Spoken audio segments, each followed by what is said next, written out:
नमस्कार दोस्तों, स्वागत है आपके अपने यूट्यूब चैनल सनबिक मैथ में। हम लोग रेलवे में पूछा गया मैथ देख रहे हैं आदित्य रंजन सर के बुक से। आज का चैप्टर देखेंगे प्रतिशत का पार्ट 2। प्रतिशत पार्ट 1 देख चुके हैं, जिसमें 1 से लेके 93 नंबर प्रश्न तक देखे हैं। आज 94 से लेके आखिरी प्रश्न तक देखेंगे, तो आप वीडियो को अंत तक जरूर देखिएगा, काफ़ी फ़ायदा करेगा एग्जाम में। सबसे पहले देखते हैं 94 नंबर के प्रश्न। एक वर्ग की लंबाई और चौड़ाई में क्रमशः 30% और 20% की वृद्धि की जाती है, तो परिणामी आयत का क्षेत्रफल वर्ग के क्षेत्रफल से कितना अधिक है। एक वर्ग की लंबाई और चौड़ाई में क्रमशः 30% और 20% की वृद्धि की जाती है। तो आइए इसे कैसे सॉल्व करेंगे। तो सबसे पहले यहाँ पर लिख लेंगे पुराना क्या था और नया क्या है। लंबाई की अगर हम बात करते हैं तो पहले अगर मान लिया कि कितना था 10 था, अब कितना हो गया 13 हो गया। चौड़ाई की अगर हम बात करें तो पहले 5 था, अब कितना हो गया, तो अब 6 हो गया, क्योंकि 30% और 20% की वृद्धि हुई है। यहाँ 30/100 अगर करेंगे तो ये कितना हो गया 3 और 10 हो जाता है। और ये 5 6 कैसे लाएगा, तो 20% को 20/100 करेंगे तो ये कितना हो जाएगा 0, ये 5 हो गया। यानी नीचे 10 अगर यहाँ पर वाला ये लिखें तो ऊपर जोड़ के कितना हो गया 3 जोड़ के 13 हो गया है। नीचे 5 लिखें और जोड़ के 5 + 1 6 लिखें। इस तरह ये लिखा गया लंबाई और चौड़ाई का। अब क्षेत्रफल की बात करते हैं तो क्षेत्रफल हो गया 10×5 = 50, 13 × 6 कितना हो गया, तो ये हो गया 78। क्या हो गया 78 हो गया। अब इसे अगर आप सिंपल करेंगे तो ये 25 हो गया और ये 39 हो गया। 2 से डिवाइड करेंगे, ये दोनों कट जा रहा है तो 39 हो गया और ये 25 हो गया। तब वृद्धि प्रतिशत बराबर जो हो जाएगा, वृद्धि पहले कितना हो गया, तो ये हो गया 39 - 25 बटा कितने में 25। अब प्रतिशत निकालना है तो गुना 100 से कर दीजिए, तो आंसर हो जाएगा कितना 56%। कितना हो जाएगा 56%। आंसर होगा ऑप्शन सी हो जाएगा, ऑप्शन सी। नेक्स्ट प्रश्न कह रहा है कि एक वर्ग की 2 आसन भुजाओं की लंबाई में 35% और 25% की वृद्धि की जाती है, तो परिणामी आयत का क्षेत्रफल वर्ग के क्षेत्रफल से कितना अधिक है। तो 35% बराबर कितना हो गया 35/100 लिख सकते हैं, ये हो जाएगा 7/20 हो जाएगा। उसी तरह 25% को कितना लिखते हैं 1/4 लिखते हैं। अब आइए भुजा जो क्या है, पहले जो था वो 20 था, अब कितना हो गया 27 बढ़ के, क्योंकि ये जो है ये जुड़ जाता है, ये इसमें से जुट गया 20 + 7 27। और एक और भुजा जो है कितना पहले 4 था और वो बढ़ के क्या हो गया 5 हो गया। अगर क्षेत्रफल की बात करते हैं, क्षेत्रफल की बात करते हैं तो कितना हो गया, तो क्षेत्रफल 20 और 80 हो गया और ये हो गया 7 × 5 = 35 के 5 और 3 अब 5 10 3 13 135 हो गया। तो क्षेत्रफल में वृद्धि जो हुआ, क्षेत्रफल में वृद्धि प्रतिशत बराबर कितना हो गया, तो क्षेत्रफल में वृद्धि प्रतिशत बराबर 135 - 80 बटा कितना पहले था 80 और गुना 100 कर दीजिए तो परसेंटेज आ जाएगा। जब काट पीट कीजिएगा तो ये हो जाएगा 68.75, 68.75%। आंसर हमारा आ जा रहा है डी। क्या आ जा रहा है डी। एक और मेथड है इसे सोल्व करने का, आइए उसे भी देख लेते हैं। वैकल्पिक विषय जो विधि है वो देख लेते हैं। क्षेत्रफल में वृद्धि बराबर कितना हो जाएगा, वृद्धि परसेंट बराबर क्या हो जाएगा, तो 35 + 25 + 35 × 25/100 कर देंगे तो भी आ जाएगा, क्योंकि हम लोग फार्मूला जानते हैं जो लगातार विधि होता है क्रमिक परिवर्तन विधि, तो उसमें होता है x + y + xy/100 होता है। ये फार्मूला से हम इसे सोल्व करेंगे तो भी 68.75% आएगा। नेक्स्ट प्रश्न है, यदि एक आयत की लंबाई और चौड़ाई में क्रमशः +15% और -10% का परिवर्तन किया जाता है, तो आयत के क्षेत्रफल में परसेंटेज परिवर्तन क्या होगा। परसेंटेज परिवर्तन क्या होगा, तो क्रमिक प्रतिशत सूत्र के द्वारा भी इसे निकाल सकते हैं। तो क्षेत्रफल में परिवर्तन जो हुआ परसेंटेज जो क्या हुआ 15 - 10 - 15 × 10/100। जब इसे कैलकुलेट कीजिएगा तो ये आ जाएगा 3.5%। क्या हो जाएगा 3.5%। आंसर जो हमारा निकल के आ जाएगा सी आ जाएगा। एक घन की प्रत्येक किनारों में 50% की वृद्धि की जाती है, इसके पृष्ठीय क्षेत्रफल में प्रतिशत वृद्धि ज्ञात कीजिए। तो सबसे पहले क्या है माना जो है, माना घन की भुजा कितनी है, घन की भुजा जो है बराबर a है, तो पृष्ठीय क्षेत्रफल बराबर क्या हो जाएगा, पृष्ठीय क्षेत्रफल बराबर हो जाएगा 6a² हो जाएगा। 50% की वृद्धि हुआ है, 50% की, यानी इसे 1/2 कह सकते हैं। अब भुजा को अगर मान लिया कि 2 मानते हैं तो ये कितना हो जाएगा, जो वृद्धि हुआ है वो 3 हो जाएगा, ये इधर जुड़ जाएगा, 2 + 1 3 हो जाएगा। पृष्ठीय क्षेत्रफल, पृष्ठीय क्षेत्रफल हो जाएगा कितना, तो स्क्वायर में, यानी 2 के स्क्वायर और ये 3 के स्क्वायर, क्योंकि 6a² जो होता है पृष्ठीय क्षेत्रफल होता है। ये हो जाएगा 4 और ये 9 हो जाएगा। तो वृद्धि प्रतिशत बराबर क्या हो गया, वृद्धि प्रतिशत बराबर हो गया 9 - 4 बटा कितना में 4 गुना 100% हो जाएगा 125%। आंसर कितना हो जाएगा, 125% आंसर। सही आंसर हो जाएगा, वो हो जाएगा बी। क्या हो जाएगा, सही आंसर बी होगा। क्या है, घन की भुजा दिया हुआ है कितना, जिसे हम माने हैं तो ए माने हैं। अब पृष्ठीय क्षेत्रफल जो होता है वो कितना होता है 6a², माने जो ए का है जो वह स्क्वायर में जाएगा। 50% की कह रहा है वृद्धि हुआ, यानी उसे 1/2 लिख सकते हैं। अगर भुजा 2 है तो बढ़ के कितना हो जा रहा है 3 है, तो पृष्ठीय क्षेत्रफल 2 के स्क्वायर और 3 के स्क्वायर हो जाएगा, 4:9 आएगा, वृद्धि इस तरह होगा। नेक्स्ट है 98 नंबर प्रश्न। उसमें कह रहा है कि एक वर्ग की भुजा मापने में 2% अधिक त्रुटि होती है, वर्ग के परिकलित क्षेत्रफल में त्रुटि का प्रतिशत निकालें। तो इसमें क्रमिक प्रतिशत सूत्र लगा दीजिए। क्या है सूत्र, तो x + y + x/y बटा 100 है, यही जो है इसका फार्मूला है। तो लगा दीजिए इस पे। गणना क्षेत्रफल की त्रुटि प्रतिशत में जो है वो क्या है, 2 + 2 + 2 गुना 2 बटा 100 हो जाएगा कितना, तो ये 4.04% हो जाएगा, 4.04%। क्योंकि वर्ग की भुजा मापने में 2% अधिक त्रुटि होती है, वर्ग के परिकलित क्षेत्रफल में त्रुटि का प्रतिशत करें। अब ये x/y तो दिया हुआ नहीं था, एक ही जगह 2% है, आप कैसे लगाए, तो क्योंकि वर्ग का जो होता है क्षेत्रफल बराबर क्या होता है a² होता है। अगला है, एक वृत्त की त्रिज्या इतनी बढ़ जाती है कि उसकी परिधि 5% बढ़ जाती है, वृत्त का क्षेत्रफल तब बढ़ जाएगा, कितना बढ़ जाएगा, कह रहा है अगर वृत्त की त्रिज्या इतनी बढ़ जाती है कि उसकी परिधि 5% बढ़ जाती है तो वृत्त की क्षेत्रफल तब कितना बढ़ जाता है। तो क्रमिक प्रतिशत सूत्र द्वारा भी ऐसे भी निकाल सकते हैं। तो x + y + x/y बटा 100, परिधि में 5% की वृद्धि होती है तो क्षेत्रफल में वृद्धि कितनी होगी, क्षेत्रफल में वृद्धि तो 5 + 5 + 5 गुना 5 बटा 100, ये हो जाएगा जब कैलकुलेट किया 10.25%, 10.25% हो जाएगा। क्या होता है परिधि और क्षेत्रफल क्या, अगर मान लिया कि r जो है त्रिज्या है तो परिधि बराबर क्या हो जाएगा, परिधि बराबर होगा 2πr हो जाएगा। क्षेत्रफल बराबर क्या होता है πr², यहाँ भी स्क्वायर है इसलिए 5 + 5 + 5 गुना 5 बटा 100 किया गया है 10.2%। क्योंकि कह रहा है कि त्रिज्या इतनी बढ़ जाती है कि उसकी परिधि में 5% होता है, यानी r में जो है 5% की वृद्धि होता है तो क्षेत्रफल में कितना बढ़े, ये r² है, तो ये क्रमिक प्रतिशत सूत्र से निकाल सकते हैं।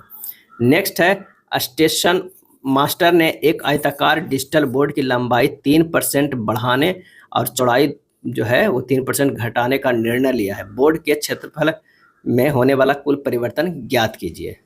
कुल परिवर्तन ज्ञात करना है तो यहाँ भी क्या है कि क्रमिक परिवर्तन विधि के द्वारा हम कर सकते हैं, क्योंकि यहाँ पर जब वृद्धि और कमी प्रतिशत समान हो तो कुल प्रतिशत की कमी बराबर क्या हो जाएगा, अगर दोनों का रहा है कि लंबाई 3% बढ़ाने और चौड़ाई 3% घटाने का है, यानी वृद्धि और कमी प्रतिशत समान है तो कुल प्रतिशत जो होगा वो कमी का होगा, लेकिन कितना होगा x² बटा 100 होगा, यानी 3 के स्क्वायर बटा 100 हो जाएगा, 0.09% हो जाएगा।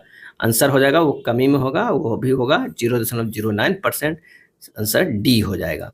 यदि एक घनाभ की लंबाई और चौड़ाई में 25% की वृद्धि हो जाती है तो आयतन को समान रखने के लिए ऊंचाई कितनी प्रतिशत कम करनी होगी, यानी 25% की जो है वो वृद्धि करा, यानी 1/4, इसे कह सकते हैं अगर इस जोड़ेंगे तो क्या होगा 5/4 भी हो जाएगा। यानी अगर मान लिया कि लंबाई और यहाँ पर लिख देते हैं चौड़ाई, लंबाई अगर 4 है तो चौड़ाई कितना है 5 है, क्योंकि कह रहा है कि लंबाई चौड़ाई में 25% की वृद्धि हुई है, तो ये हो जाएगा लंबाई 4 और चौड़ाई 5 हो जाएगा। आयतन की अगर हम बात करते हैं, आयतन का 2 बार है, लंबाई और चौड़ाई दोनों में है, तो 4 है, तो ये 5 है। आयतन की अगर हम बात करते हैं तो आयतन कितना है, आयतन जो है समान रखा गया है, यानी 1:1 रखा गया है। अब इसे आइए इसे गुना कर देते हैं, ऊंचाई निकालते हैं। ऊंचाई बराबर क्या होगा, तो ऊंचाई जो हो जाएगा वो क्या होगा, 1/16 होगा, ये 5×25 1/25 होगा, यानी इसे लिख सकते हैं 25:16 लिख सकते हैं, क्योंकि 1/16 है, अनुपात 1/25 है, तो ये 25:16 लिखेंगे। तो आवश्यक परसेंटेज बराबर जो हो जाएगा 25 - 16/25 गुना 100 बराबर 36%। क्या हो जाएगा, 36%। आंसर जो हो जाएगा वो सी हो जाएगा। मन में सवाल आ रहा होगा कि ऊंचाई 1/16 1/25 कैसे हो गया। तो इस तरह हुआ कि आयतन बराबर जो हम लोग फार्मूला जानते हैं वो क्या जानते हैं, लंबाई गुना चौड़ाई गुना ऊंचाई होता है। क्या होता है, लंबाई गुना चौड़ाई गुना ऊंचाई होता है। तो ऊंचाई बराबर खाली फार्मूला क्या हो जाएगा, आयतन, आयतन बटा लंबाई गुना चौड़ाई हो जाएगा, आयतन बटा लंबाई गुना। तो आयतन 1 लिखे हैं, और ये जो है लंबाई को क्या है, लंबाई 2 बार जो है, एक बार लंबाई 4 से 5 हुआ, एक बार चौड़ाई भी 4 से 5 हुआ। तो यही 4 × 4 जो है वो 16 लिखे हैं, 5 × 5 ये 25 लिखे हैं, वही किया गया है ऊंचाई बराबर। क्योंकि प्रश्न में ऊंचाई कितनी प्रतिशत कम करनी चाहिए, तो वो हो जाएगा 36%। आंसर जो हमारे पास जो हो जाएगा कितना होगा, 36% हो जाएगा। चलिए अब अगला देखते हैं। एक संख्या में 40% की वृद्धि की जाती है और उसे बाद में 40% की कमी की जाती है, तो संख्या में शुद्ध परिवर्तन प्रतिशत में ज्ञात कीजिए। तो अक्सर जितना वृद्धि किया गया है और उतना ही परसेंटेज फिर कमी किया गया है, सेम किया गया है, तो वो कमी ही होगा। पहला तो आंसर हमें मिल गया कि वो कमी होगा, लेकिन क्या होगा, क्रमिक प्रतिशत सूत्र द्वारा निकाल सकते हैं। देखिए 40 - 40 गुना 40/100 इस फार्मूला से निकाल सकते हैं। तो ये होगा कितना, जब इसे काट पीट कीजिएगा तो ये आ जाएगा -16%। अब माइनस ये दर्शाता है कि क्या हुआ, कमी को संदर्भित करता है। क्या करता है, कमी को, यानी 16% की कमी हुई है। आंसर जो हो जाएगा कौन सा हो जाएगा, ऑप्शन ए हो जाएगा। नेक्स्ट है, किसी फर्म में काम करने वाले कामगारों की संख्या 21% बढ़ा दी जाती है और प्रति व्यक्ति उनका वेतन 21% घटा दिया जाता है।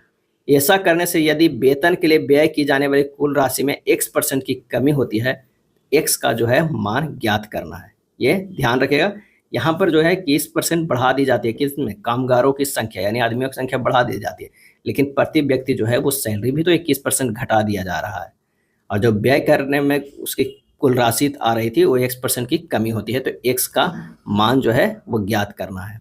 तो ये यहाँ भी क्रमिक प्रतिशत सूत्र लगा दीजिए, x - y - x/100 है, क्योंकि कमी भी तो आ रहा है x% की। तो ये हो जाएगा 21 - 21 -21 गुना 21/100। जब इसे कैलकुलेट कीजिएगा तो -4.41% आ जाएगा, यानी 4.41% है, वही कमी आ रहा है। क्या है, परसेंटेज जो कमी किया रहा है वही माइनस दर्शा रहा है, तो बी हो जाएगा 4.41। अब आइए टाइप 4 के प्रश्न, किस तरह के टाइप 4 में दिया हुआ है। तो 2 वर्ष बाद किसी कस्बे की जनसंख्या क्या होगी यदि वर्तमान जनसंख्या जो है वो इतना है और जनसंख्या वृद्धि दर जो है वो 4% है, यानी 2 वर्ष बाद कह रहा है, यानी अभी वर्तमान में जो है उस पर 2 वर्ष का निकालना है। तो यहाँ पर हो जाएगा 1 2, उस पर कितना है, 5 शून्य है, 1 2 3 4 5, यानी 12 लाख है। 12 लाख में जो कह रहा है कि 2 वर्ष बाद किसी कस्बे की जनसंख्या क्या होगी जब वृद्धि 4% से है, तो पहला साल बढ़ेगा 104/100 हो जाएगा, क्योंकि 4% की वृद्धि हो रहा है। दूसरा साल जब वृद्धि हो गया उसमें 4% की वृद्धि होगा, तो 104/100 होगा। बस इसे कैलकुलेट करना है। ये 2 शून्य से 2 शून्य कट जाएगा, ये 2 शून्य से 2 शून्य कट जाएगा, ये 120 गुना 104 गुना 104, जब इसे कीजिएगा तो ये आ जाएगा 1297920। आंसर हमारा आ जाएगा कौन सा, तो वो हो जाएगा ए। क्या हो जाएगा, ए आ जाएगा। यानी पहले साल जो है वो 4% की वृद्धि हुई और टोटल में जितना जो वृद्धि हुआ है उसमें भी 4% की फिर वृद्धि हुई। तो हो जाएगा 2 वर्ष बाद 1297920। एक शहर की जनसंख्या में प्रति वर्ष जो है वो 4% की वृद्धि होती है। कितना? 4% की वृद्धि। यदि 1991 में इसकी जनसंख्या इतना थी तो 1988 में यह कितनी थी?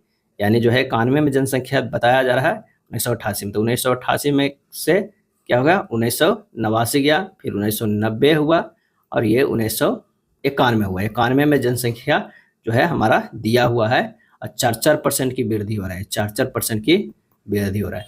तो यहाँ कह सकते हैं कि माना कि 1998 में एक्स था, उसमें जनसंख्या 104/100 4% की वृद्धि हुई, तो 1989 के आ जाएगा, फिर 4% की वृद्धि होगी तो वो हो जाएगा 1990 के आ गया, फिर 4% की वृद्धि हुई, कितना हुआ? 1991 का आ गया, बराबर कितना आ गया? 21,091,2 हमारे पास तो ये आ गया। बस इसी को क्या है, हमें सोल्व कर देना है।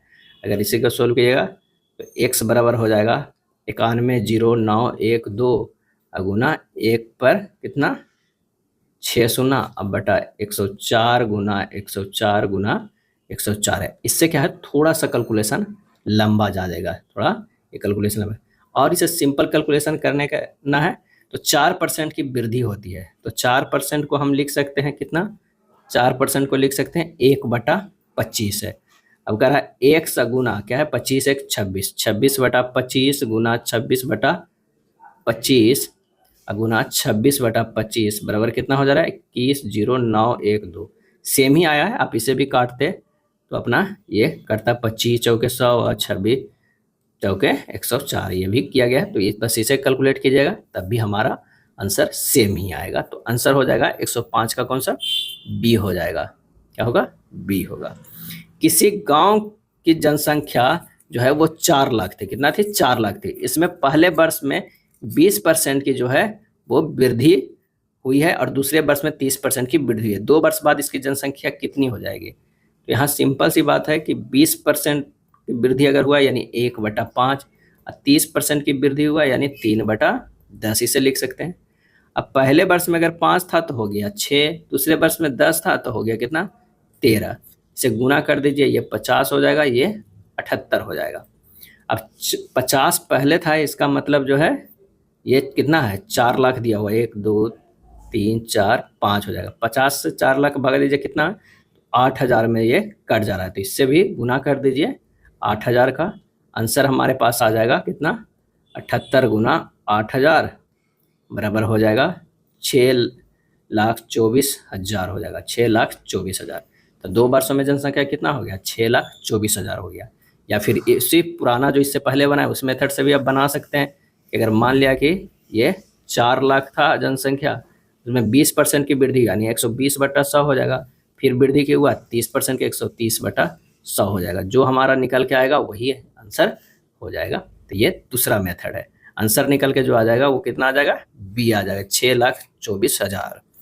अगला है, एक शहर की 20% जनसंख्या युद्ध के कारण मृत हो गई। कितना? 20% की जनसंख्या, और शेष जनसंख्या में से 5% व्यक्ति एक महामारी के मारे मारे गए। यदि शहर की वर्तमान जनसंख्या 15,200 है तो युद्ध से पूर्व शहर की जनसंख्या कितनी थी? तो वर्तमान जनसंख्या कितना है? 15,200 है। प्रारंभिक जनसंख्या n था। अब n गुना 80/100 हो जाएगा क्योंकि 20% युद्ध के कारण मारा गया। फिर क्या है, जो जनसंख्या था उसमें 5% महामारी के कारण मर गया यानी 95/100। इतना बराबर कितना आ रहा है? 15,200 बच के आ रहा है। यहाँ से सिर्फ n की मान निकाल लेना है। n बराबर जो हो जाएगा वो 20,000 हो जाएगा। क्या है? 20 हो जाएगा। आंसर हो जाएगा ऑप्शन ए। क्या हो जाएगा? ऑप्शन ए हो जाएगा। या कभी कभी अगर ज़्यादा नहीं समझ तो यहाँ से भी हो जाएगा कि 20% मर गया। ऑप्शन से रखिए कि अगर 20,000 जनसंख्या था उसमें 20% जो है वो मर गया, तो आप इसे निकाल दीजिएगा, ये काटिएगा, कितना होगा? 4,000 मतलब लोग मर गए, मतलब बचे 16,000 बचे। और 16,000 में अगर मान लिया कि 5% फिर निकाल दीजिएगा, ये हो कितना होगा? 16,000 में 5%, 16×5 80, 800 और निकल गए यानी 16,000 माइनस 800, ये कितना हो गया? 15,200। यानी हमारा जो है ये मिल जा रहा है, तो आंसर जो है वो ऑप्शन ए सही है। आप इस तरह भी कर सकते हैं। कभी कभी अगर इधर से नहीं समझ आया तो ऑप्शन से भी चल सकते हैं। ये लाभ हानि और परसेंटेज में काफ़ी आसान होता है। नेक्स्ट प्रश्न पे चलते हैं। एक शहर की 5% आबादी की मृत्यु किसी महामारी से हो गई और शेष आबादी जो है, शेष आबादी का 8% घबराहट में आ गए। यदि अब शहर की आबादी 88,274 है तो प्रारंभ में शहर की आबादी ज्ञात कीजिए। तो आइए इसे सोल्व करें। माना कि कुल जनसंख्या कितना था, x था। प्रश्न से करा कि 5% आबादी की मृत्यु किसी महामारी हो गया, तो x गुना 95/100 हो जाएगा।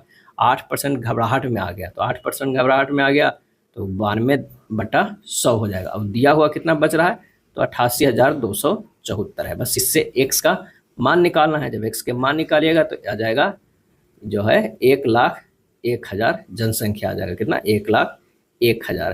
तो आंसर होगा ऑप्शन बी हो जाएगा। ये सब एनटीपीसी सीबीटी बार में जो 17/1/2019 के शिफ्ट 3 में पूछा गया है।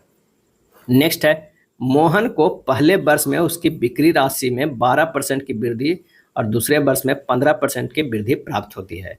इसके साथ ही उसकी वर्तमान बिक्री 1,28,800 रुपये है। तो 2 वर्ष पहले उसकी जो है वो बिक्री कितनी थी, 2 वर्ष पहले का। तो 2 वर्ष पहले की बिक्री अगर निकालना तो 12 जो है 12,8,800 है।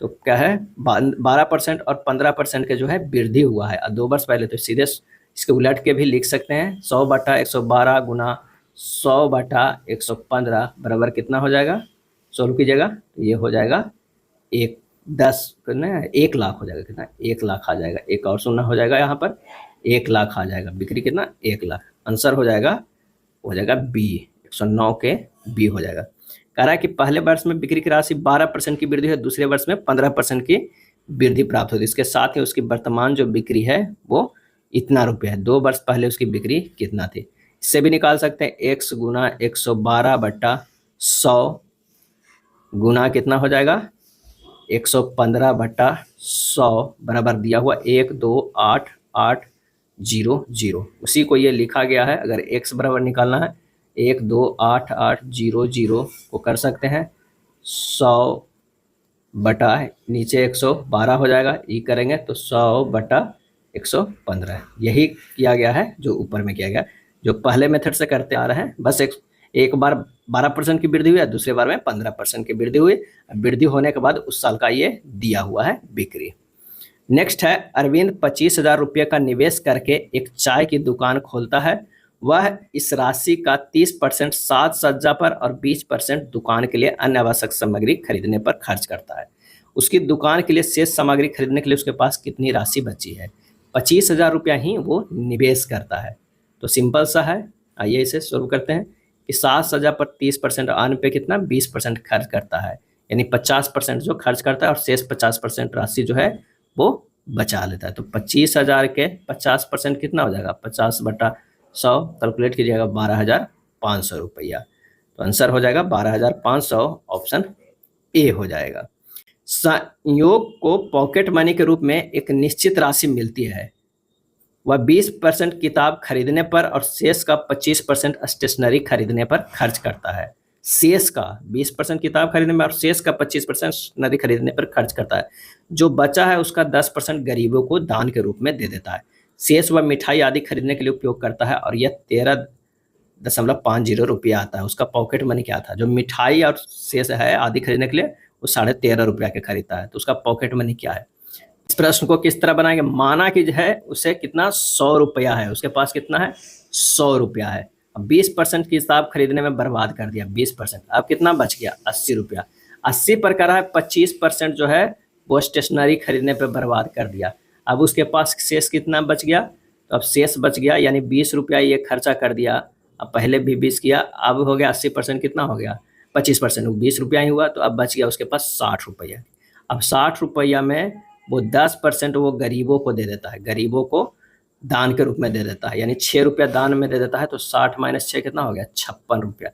अब प्रश्न में कह क्या रहा है कि ये जो 56 रुपया है वो कितना है 13.50 है। तो 100 क्या हो जाएगा 13.50 बटा 56 अगुना 100 हो जाएगा। तो ये कट जाएगा 4 बार में, ये हो जाएगा 25, यानी पॉकेट मनी उसको कितना मिला है 25 रुपया, 25 रुपया।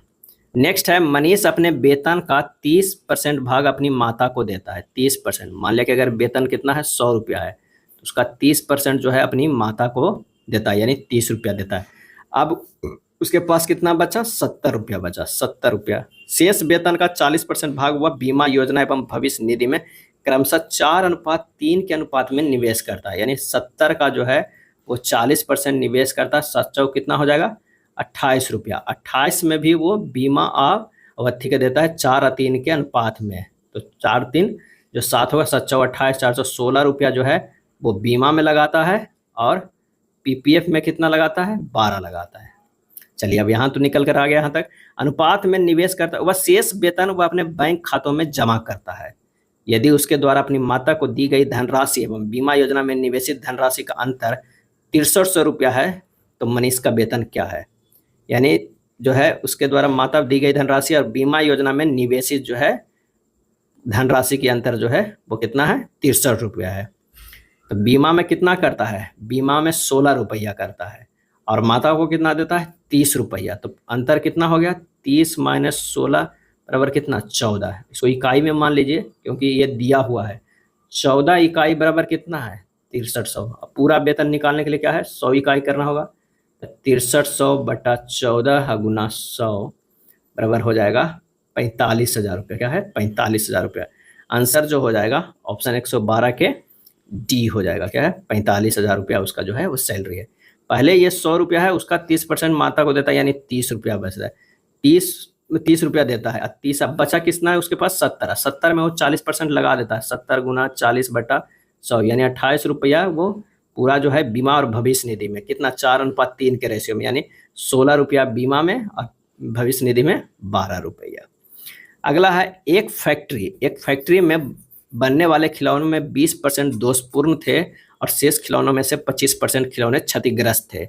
यदि 4800 खिलौने सही स्थिति में तो बताए गए खिलौनों का मूल संख्या कितनी है। तो सबसे पहले क्या है ना कि 100% खिलौना था, उसमें 20% जो है वो दोषपूर्ण हो गया, यानी अब क्या बचा, 80% खिलौना।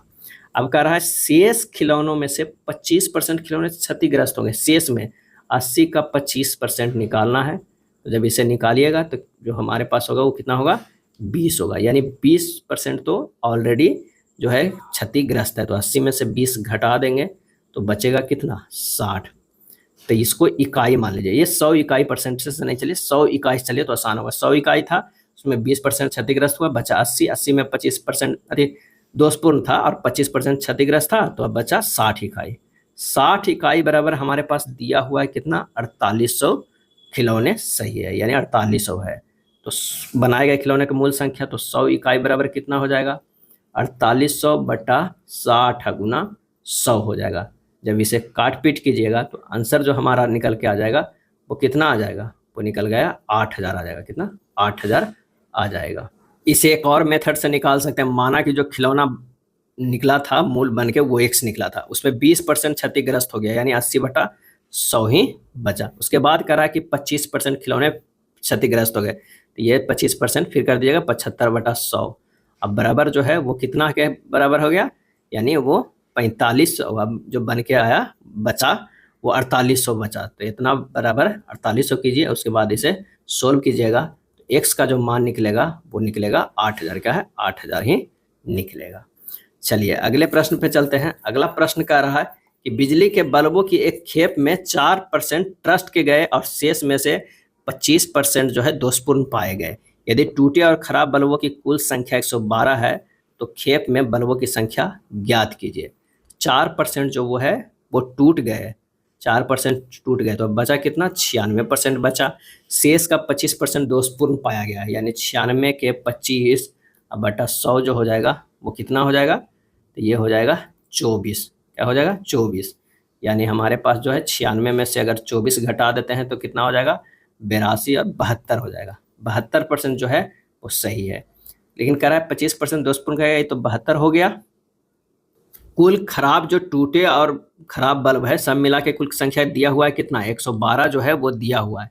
परसेंटेज में अगर करते हैं तो कितना परसेंटेज है, 24 प्लस 4 यानी 28%। 28% बराबर 112 है, तो 100% बराबर क्या हो जाएगा, तो ये हो जाएगा 112 बटा 28 गुना 100 हो जाएगा।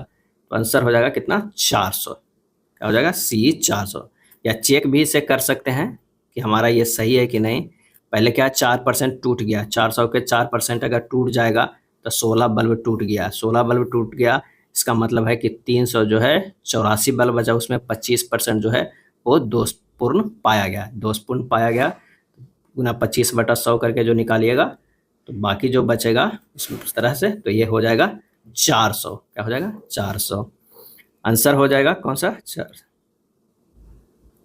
अगला प्रश्न है, बिजली के बल्बों की एक खेप में 4% टूट गए और शेष में से 25% दोषपूर्ण पाए गए।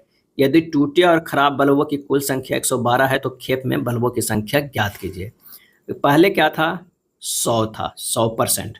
और 100% में 4% जो है वो खराब हो गया, तो कितना बचा? 96%। इसमें से 25% जो है वो फिर खराब हो गया। अब जो है 96 का 25% कितना हो गया? तो कितना? 72 बचेगा, क्योंकि 24 हो जाता है, ये 24% के बराबर हो जाता है। तो टोटल परसेंट जो खराब है वो कितना है? 24 + 4 कितना हुआ? 28 है, क्योंकि 72 तो हमारे पास जो है वो बच रहा है। अब 28% बराबर दिया हुआ है 112, तो 100% बराबर कितना हो जाएगा? 112/28 गुना 100 बराबर ये हो जाएगा 400। यही हमारा आंसर हो जाएगा, ऑप्शन सी हो जाएगा। चलिए अगले प्रश्न पे चलते हैं। अगला प्रश्न है कि जेफरी जो है, जेफरी अपने वेतन का 13% क्या करता है? विकलांग संगठन, 12% अनाथालय, 14% शारीरिक रूप में विकलांग संगठनों और 16% चिकित्सा सहायता संगठनों को दान करते हैं। शेष राशि 23,445 रुपये मासिक खर्च के लिए बैंक में जमा कराता है। अनाथालय में दान की गई राशि क्या है? यानी 13% जो है अपने वेतन का विकलांग संगठन को देता है। पहले सब परसेंटेज को आपको जोड़ना होगा। 13% + 12% + 14% + 16% कितना बच गया? 55% हो गया। और ये 55% और शेष कितना बचा? 100% में 55, 100 में 55 घटा देंगे तो 45% बचा। अब जो 45% बचा, x गुना 45/x, अगर मान लिया कि उसका वेतन था, कुल वेतन उसका 45% निकालेंगे तो कितना दिया हुआ है? 23,445 दिया हुआ है, इतना रुपया दिया हुआ है। x बराबर, x गुना 45/100 बराबर 23,445। यहाँ से x का मान निकाल दीजिएगा, तो x का जो मान आ जाएगा वो कितना आ जाएगा? तो x का मान आ जाएगा कितना? हो जाएगा 52,100 आ जाएगा, 52,100 आ जाएगा एक सब का वेतन, यानी उसका वेतन जो है हमें निकल कर आ गया।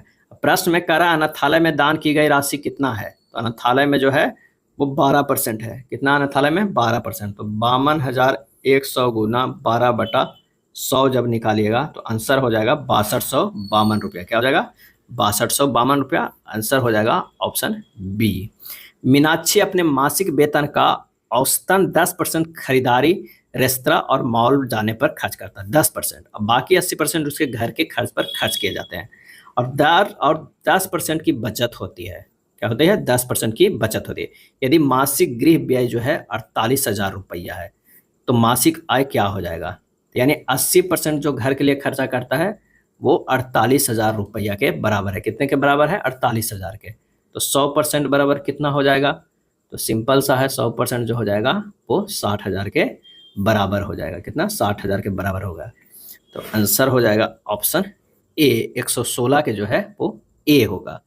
बिनाय अपने वेतन का 16% हिस्सा दृष्टिहीनों की एक संस्था को, 12% अनाथों की संस्था को, 13% दिव्यांगों की संस्था को दान देता है और वह अपने वेतन का 14% हिस्सा मेडिकल कैंप की स्थापना में मदद के रूप में देता है। शेष 20,925 रुपये वह मासिक खर्च के लिए बैंक में जमा करता है। अनाथों की संस्था को वह कितनी राशि जो है वो दान करता है? तो बिनाय का खर्चा जो है वो कितना है? 16% है, 12% है, 13% है और 14% है। टोटल जो है वो 55% है।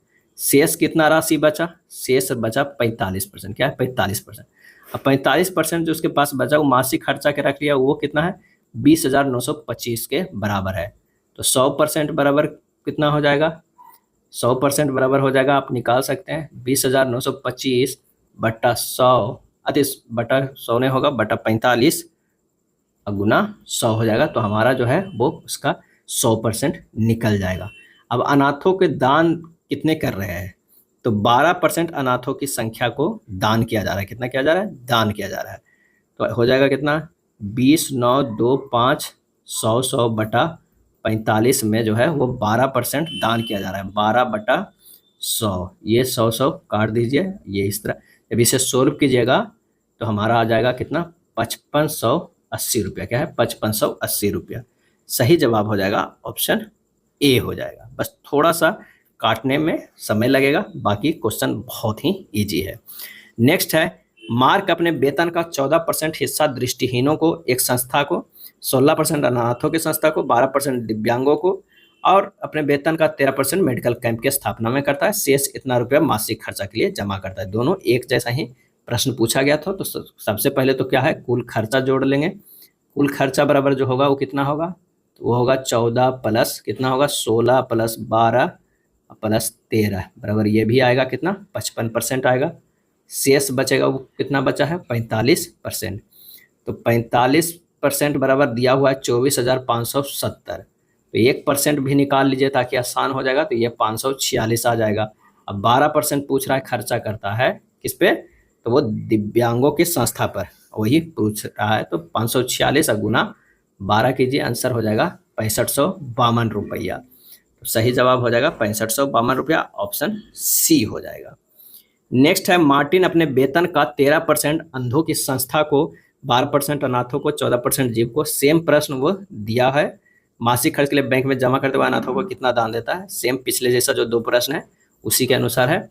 कुल आय जो है वो 100 रुपया है, 100 रुपया है। दान किया गया कितना है, दान है तो 13 प्लस 12 प्लस 14 प्लस 16 बराबर क्या है, 55। शेष जो है वो कितना है, शेष 45% है बचा। कितना बचा, 45% बचा। अब x का 45 बटा 100 बराबर जो है वो कितना है, 42,300 जो है वो दिया हुआ है। बाकी जो है इतना करेगा तो x का 45 बटा 100 जो है इतना है। x का जो है मान निकल के यहाँ पर आ जाएगा, कितना आ जाएगा, 42,300 गुना 100 ऊपर चल जाएगा बटा 45 है। अब अनाथों में दान किया गया है कितना, 12% किया गया है। 42,300 फिर एक और शून्य बटा 45 गुना 12 बटा 100, ये 2 शून्य से 2 शून्य कीजिएगा। जब इसे कैलकुलेट कीजिएगा तो आंसर जो निकल के आ जाएगा वो कितना आ जाएगा, वो निकल के आ जाएगा 11280, 11280। ऑप्शन जो है सेम है, यानी 3-4 प्रश्न जो है वो लगातार पूछा जा गया है। प्रमोद अपनी मासिक आय का जो है वो औसतन 10% अपनी कार में पेट्रोल भरने के लिए उपयोग करते हैं। शेष 80% घरेलू व्यय पर खर्च किया जाता है। वो अपने वेतन का 10% बचाता है। यदि वह मासिक रूप से 24,000 रुपये गृह व्यय पर खर्च करता है तो उसकी वार्षिक आय क्या है। इस तरह के अभी प्रश्न बना लिए थे, लेकिन फिर भी एक बार देख लेते हैं फटाफट। अपने वेतन का 80% खर्च करता है घरेलू पे, जो कितना के बराबर है, 24,000 के बराबर है। अब कह रहा है कि तो उसकी वार्षिक आय क्या है, तो वार्षिक आय जो है वो 100% ही होगा, 100% होगा। तो ये कितना हो जाएगा, 30,000 है। 30,000 कितना हो जाएगा, 30 है। मासिक आय 100% हो जाएगा। और जब पूछ रहा है तो उसकी वार्षिक आय, तो मासिक आय तो 30,000 निकल गया, वार्षिक आय 30 गुना 12 कर देना है। 30,000 गुना 12 हो जाएगा 3,60,000 रुपया हो जाएगा। आंसर हो जाएगा ऑप्शन ए हो जाएगा। अगला प्रश्न है कि मार्टिन ने दृष्टिबाधित लोगों के लिए काम करने वाली संस्था को अपने वेतन का 13%, अनाथालय को अपने वेतन का 12%, शारीरिक रूप से विकलांग लोगों के लिए काम करने वाली संस्था को 14% और अपने वेतन का 16% लोगों को चिकित्सा सहायता देने के लिए दान कर दिया। उन्होंने शेष 42,750 रुपये मासिक खर्च के लिए बैंक में जमा किए। अनाथालय में दान की गई राशि को ज्ञात करना है। अब मार्टिन का वेतन कितना है, 100% है, लेकिन दान वो कितना कर रहा है वो देखना होगा। तो दान कर रहा है कितना, 13 प्लस 12 प्लस 14 प्लस 16, यानी कितना कर रहा है, ये 55% कर रहा है। 55%। शेष कितना बचा उसके पास, तो वो बचा 45%। अनाथालय को दान कितना कर रहा है, 12% कर रहा है, वो निकालना है। 45% बराबर कितना है, बच रहा है उसके पास 42,750 रुपया है। तो अनाथालय के दान 12% अगर हम निकालेंगे तो कितना हो जाएगा, 42,750 अब बटा 45 गुना 12 कर देंगे, हमारा आंसर हो जाएगा 11,400 रुपये। 11,400 ऑप्शन जो है वो सी हो जाएगा। एक व्यक्ति की मासिक आय 50,000 रुपया है, वह उसका 25% कार पर, शेष आय का 30% घरेलू व्यय पर, उसके पश्चात शेष आय का 10% मनोरंजन पर खर्च करता है।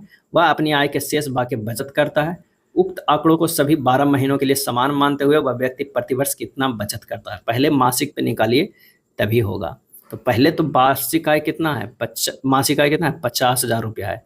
वो 25% किस पे करता है, कर पर करता है, यानी 25% यानी 75/100 होता है। बाकी जो शेष बचता है, क्योंकि यहाँ शेष है तो 25% रहती है, शेष 30% घरेलू व्यय पे यानी 70/100।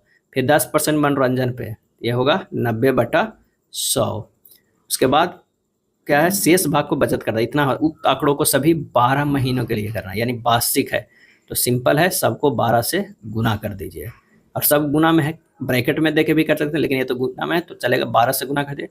जब इसे काट पीट कीजिएगा तो आंसर आ जाएगा कितना, 2,83,500। 2,83,500 आंसर जो हो जाएगा वो कितना हो जाएगा, 2,83,500 AC हो जाएगा।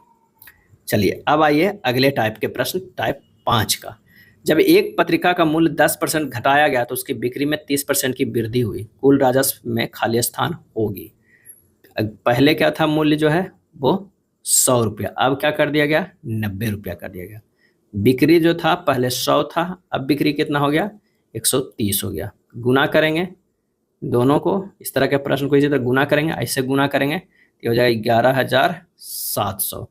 2 शून्य कट जाएगा, यानी 100 और 117 है। कितना के राजस्व हुआ, 17 के। राजस्व वृद्धि जो होगा, राजस्व वृद्धि कितना हो गया, 17/100 गुना 100 बराबर 17% की जो है वो वृद्धि हुई है। आंसर हो जाएगा ऑप्शन बी हो जाएगा। क्या होगा, बी होगा। चीनी की कीमत 10% कम कर दी गई है तो उतने पैसे में कितने क्विंटल चीनी खरीदी जा सकती है जो ऊंचे दाम पर 18 क्विंटल चीनी खरीदने के लिए पर्याप्त थी। तो आइए इसे निकालते हैं। कीमत में 10% की गिरावट के बाद, यानी 10% कितना हो गया, 1/10। मूल कीमत 10 था, अब हो गया 9, यानी 9 इकाई बराबर कितना है, 18 क्विंटल आता था। क्या, 18 क्विंटल। तो 10 इकाई बराबर कितना हो जाएगा, 20 क्विंटल। कितना हो जाएगा, 20 क्विंटल। तो आंसर हो जाएगा ऑप्शन ए, 124 के जो हो जाएगा वो आंसर आएगा ए। अगला प्रश्न है, प्रति किलो गेहूं की कीमत में 25% की कमी के कारण जॉन 600 रुपये में 5 किलो अधिक खरीद पा रहा है। प्रति किलो गेहूं का मूल्य क्या होगा। मान लिया कि अगर मूल्य यहाँ पर लिखते हैं, मूल्य जो है पहले जो था वो 4 था, अब क्या है 3 हो गया। कैसे हो गया कि 25% की कमी हुआ, 25/100 को 1 जो है 4 लिख सकते हैं, पहले 4 था अब 3 हो गया। तो खपत की बात हो जाएगा, वो कितना हो जाएगा, उल्टा हो जाता है, 3 और 4 हो गया।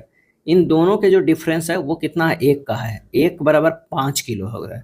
इससे अगर हम गुना करते हैं 5 से तो कितना होगा, 5 या 15, और इससे गुना करेंगे 5 से तो क्या होगा, 20 हो जाएगा। यानी 5 का डिफरेंस आ गया, 5 केजी का। 5 केजी का ये डिफरेंस आ गया है। तो 15 जो है वह पहले मूल है, तो 600 रुपया पहले था पैसा मेरे पास, समझिए, और 15 उसका जो है ये मूल था, 15 केजी आ रहा था। 600 भागा 15 अगर करते हैं तो ये कितना आ रहा है, 40 रुपया आ रहा है। क्या है, 40 रुपया। आंसर हो जाएगा हमारे पास, क्या हो जाएगा, 40 रुपया। मूल कीमत कितना है, 40 रुपया। अब ये घट जाएगा तो हमारे पास 20 रुपया, अरे 20 केजी खरीदा जा रहा है, क्योंकि 5 केजी बढ़ के आ रहा है। वो 25% जो है इसकी कमी आ जाएगा। आप चेक कर सकते हैं, 40 के 25% की अगर कमी आता है तो कितना बचा, 30 रुपया कीमत है। और 600 में 30 से भागा दीजिएगा, 3 दूनी यानी 20 आ गया ना, यही 20 जो है हमारे पास है। तो ये हो गया 40 रुपया मूल वेतन था, मूल कीमत था। चलिए अगले प्रश्न पे चलते हैं। गेहूं की कीमत में 20% की कमी से एक गृहिणी जो है वो 1200 रुपये में 4 किलोग्राम अधिक प्राप्त कर पाती है। प्रति किलोग्राम घटी हुई कीमत क्या है, अभी पूछ रहा है, घटी हुई कीमत पूछ रहा है। अगर मूल्य मान लिया कि मूल्य जो है वो 4 था, अब 3 हो गया। क्या हो गया, 4 से 3 हो गया। ये 126 नंबर की 20% की कमी आई है, तो 20/100 जो हो जाएगा, 20 × 5 से क्या हो गया, 5 से 4 हो गया। आप इसे कर सकते हैं, 5 से ये 4 हो गया। अब खपत की बात करते हैं तो खपत जो हो जाएगा वो 4 और 5 की रेशियो होगा। इन दोनों का डिफरेंस कितना है, 1 है। क्या है, इन दोनों के डिफरेंस में 1 है, और 1 जो है वो कितना है, 4 किलोग्राम के बराबर है। कितने है, 1 जो है वो 4 किलोग्राम के बराबर है। तो 4 से गुना करते हैं तो ये 16 हो गया, ये 4 से गुना करेंगे तो कितना हो जाएगा, 520 हो जाएगा, यानी 4 केजी का डिफरेंस आ गया। अब 16 जो है वो मूल वेतन है, लेकिन घटा हुआ पूछ रहा है कि घटे कीमत पे क्या 1200 रुपये में 4 किलोग्राम अधिक खरीद पा रही है, तो प्रति किलोग्राम घटी हुई कीमत क्या हो जाएगा। तो सबसे पहले तो मूल निकालिए। मूल उसकी कीमत कितना था 1200/16, क्या है 1200/16, ये हो जाएगा कितना 75 हो जाएगा। तो 75 तो था मूल कीमत, उसमें 20% की कमी आया है, तो ये हो जाएगा जब निकालिएगा कमी तो कितना आ जाएगा 60 आ जाएगा। यहाँ से भी आंसर आ सकता है या फिर डायरेक्ट इससे भी कर रहे हैं, क्योंकि हमें तो ये भी निकालना है, घटी हुई कीमत है, तो 1200/20 कर दीजिएगा, तब भी हमारे पास जो है आ जाएगा 60, ये भी आंसर हो जाएगा। आंसर जो हो जाएगा बी। 127 नंबर प्रश्न पे आते हैं कि कीमत में 20% की कमी के बाद एक खरीदार जो है वो 50 रुपया में 1 दर्जन से अधिक आम खरीदता है, तो प्रति दर्जन आमों की घटी हुई जो है वो कीमत क्या है। 50 रुपये में 1 दर्जन से अधिक आम खरीदता है। तो आइए इसे सोल्व करते हैं कि अगर मान लिया कि मूल्य 5 है तो अब कितना हो गया 4 हो गया, खपत क्या है 4, तो अब हो गया 5। इन दोनों का डिफरेंस 1 है जो 1 दर्जन के बराबर है, तो गुना 1 से करेंगे तो ये 4 है, गुना 1 से ये करेंगे तो 5 हो जाएगा। घटा हुआ मूल्य कितना है, तो 50 रुपया में कितना 5 घटा हुआ, 5 से भागा दीजिए 10 रुपया, 10 रुपये पर दर्जन हो जाएगा। आंसर जो हमारा हो जाएगा वो क्या हो जाएगा डी हो जाएगा, ऑप्शन डी हो जाएगा। अगला प्रश्न है, विकास अपने वेतन का 80% खर्च करता है, उसके वेतन में 25% की वृद्धि हुई और उसके व्यय में 15% की वृद्धि हुई, उसकी बचत में प्रतिशत वृद्धि कितनी हुई है। अगर मान लिया कि जो आय है, आय उस कितना था 100 था, खर्च कितना हो रहा था 80 रुपया हो रहा था, क्या है 80 रुपया, बचत कितना हो रहा था तो 20 हो रहा था। अब क्या है ना, ये 25% बढ़ गया उसके वेतन का, तो अब कितना उसकी वेतन हो गया 125 रुपया हो गया। खर्च कितना है 15% बढ़ गया, तो 80 अब पहले था 15% बढ़ गया, तो ये हो गया 92, क्या हो गया 92। अब उसके पास बचत कितना हो गया, तो बचत हो गया 33 रुपया, कितना हो गया 33, 125 माइनस 92 जब कीजिएगा तो 33 रुपया हो गया। अब 33 रुपया 20 में इन दोनों का डिफरेंस कितना है, 13 रुपया की बचत हो रही है ज़्यादा। पहले 20 था 33 था, 13 रुपया का बचत हो रहा है, कितना में पहले 20 में निकालना है, 100 कर दीजिए। आंसर जो हो जाएगा ये 65%, यही कह रहा है, तो आंसर क्या हो जाएगा 65%, ये हो जाएगा डी हो जाएगा। अगला प्रश्न है कि पेट्रोल के मूल्य प्रति लीटर में 52% की वृद्धि होती है, इसकी खपत में कितने प्रतिशत की कमी की जानी चाहिए ताकि उस पर होने वाले व्यय में केवल 14% की वृद्धि हो।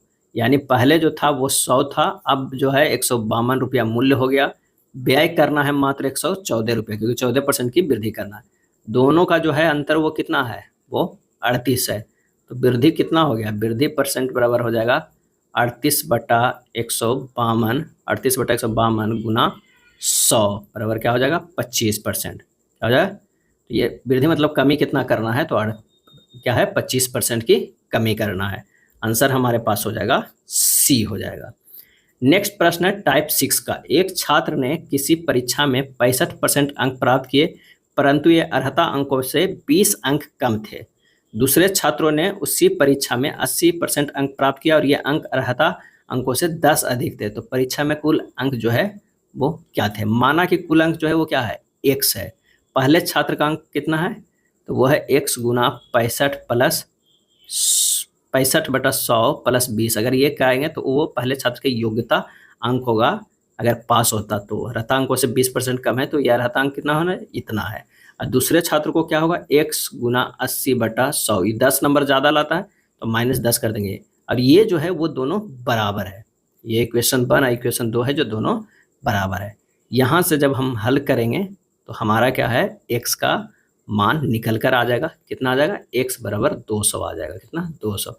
आप ऑप्शन से भी चेक कर सकते हैं, अगर x का 80% आया, 200 का 80% आएगा तो कितना होगा 160 आया, 10% ज़्यादा है यानी 150 में पासिंग मार्क होना चाहिए, उसको 65% लाया, 65% कितना हो जाएगा 130 लाया, इससे 20% कम है, देखिए 200 आ जा रहा है। तो आप यहाँ से भी ऑप्शन से भी इसे आंसर ला सकते हैं, आंसर हो जाएगा ए। विमल किसी परीक्षा में 46% अंक प्राप्त करता है, फिर भी परीक्षा में 10 अंक से अनुत्तीर्ण हो जाता है। यदि वह 52% अंक प्राप्त करता तो उसे न्यूनतम योग्यता अंकों से 8 अंक अधिक प्राप्त होते। परीक्षा में उत्तीर्ण होने के लिए आवश्यक न्यूनतम अंक कितने हैं।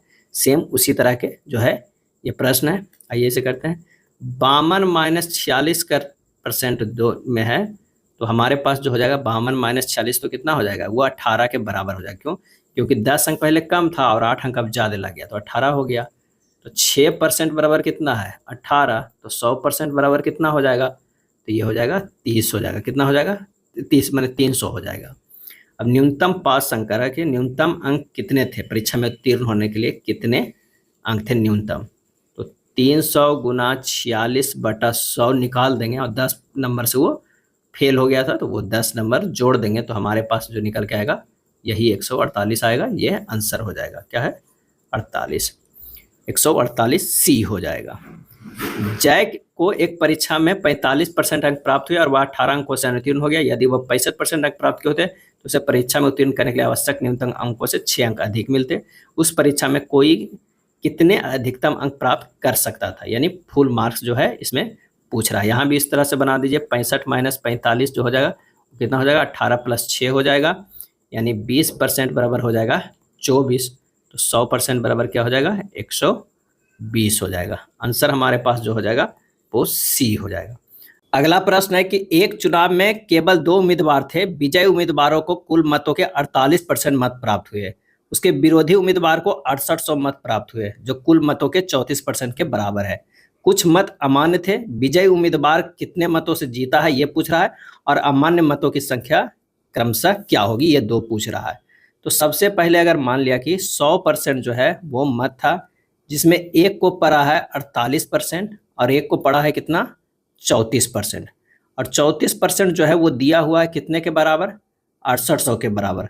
1% बराबर कितना हो जाएगा, ये 2000 के बराबर हो जाएगा। कितना हो जाएगा, 2000 के बराबर। 34 दूना के 200 के बराबर हो जाएगा। कितना हो जाएगा, 200 के बराबर हो जाएगा। तो 4800 कितना क्या हो जाएगा, 48% कितने का हो जाएगा, ये हो जाएगा 9600 का। यानी ये 100 जो हो जाएगा ये 20 जो हो जाएगा कितने का हो जाएगा, ये 6800, ये 6 और 9 कितना, लगभग 20,000 के बराबर हो जाएगा। 100% बराबर जो होगा कितना हो गया, वो 20,000 के बराबर हो गया। अब इतना वोट जो है टोटल था 9600, एक को पड़ा है, एक को 6800 पड़ा है। तो हमें अवैध मत निकालना है। तो अवैध मत बराबर कितना हो जाएगा, तो ये हो जाएगा 20,000 में घट जाएगा, कितना घट जाएगा, ये घट जाएगा 6800 जो पड़ा एक का, एक को पड़ा है 9600, ये घट जाएगा। तो आंसर आ जाएगा ये वाला कितना, 3600। अवैध मत तो आ गया 3600। जीत का अंतर भी पूछ रहा है, कितने मतों से जीता था। जीत का अंतर निकालने के लिए क्या करना होगा, तो सिंपल सा है, 9600 जो लाया है जीतने वाला, और हारने वाला कितना लाया है, 6800 लाया, दोनों को घटा देंगे तो ये हो जाएगा 2800। यही हमारा जो है आंसर आ जाएगा। कितना, पहले जो पूछ रहा है ये ध्यान है, विजय उम्मीदवार कितने मतों से जीता, तो वो है 2800 के। अमान्य मतों की संख्या कितना, 3600। आंसर डी हो जाएगा। ऐसा ना कि कोई उल्टा मार दीजिएगा, ए में भी देखिएगा तुरंत पट सपर जो है वो कर दीजिएगा, नहीं, यहाँ भी देखना है कि पहले कौन सा पूछ रहा है। अगले प्रश्न पे चलते हैं कि दो उम्मीदवारों के बीच एक चुनाव में नामांकित मतों में से 75% ने अपना मत डाला है। 75% ने अपना मत डाला है। अगर मान लिया कि 100 है, उसमें से 75% ने वोट डाला है, तो ये कितना हो गया, 75 हो गया। डाले गए वोट जो हो गया 75 हो गया। अब कह रहा है कि जिसमें से 2% अवैध घोषित कर दिया गया, 2% डाले गए में अवैध होगा। तो 75 के अगर 2% हटा देंगे, माइनस कर देंगे, तो ये हो जाएगा 73.5% हो जाएगा। क्या हो जाएगा, 73.5 के करीब हो जाएगा। 2% अवैध घोषित कर दिया। एक उम्मीदवार को 9261 मत मिले जो वैध मतों का 75% था। यानी जो वैध मत है, वैध मतों का 75%, क्या है 75%, कितना हो जाएगा, ये हो जाएगा 9261 हो जाएगा।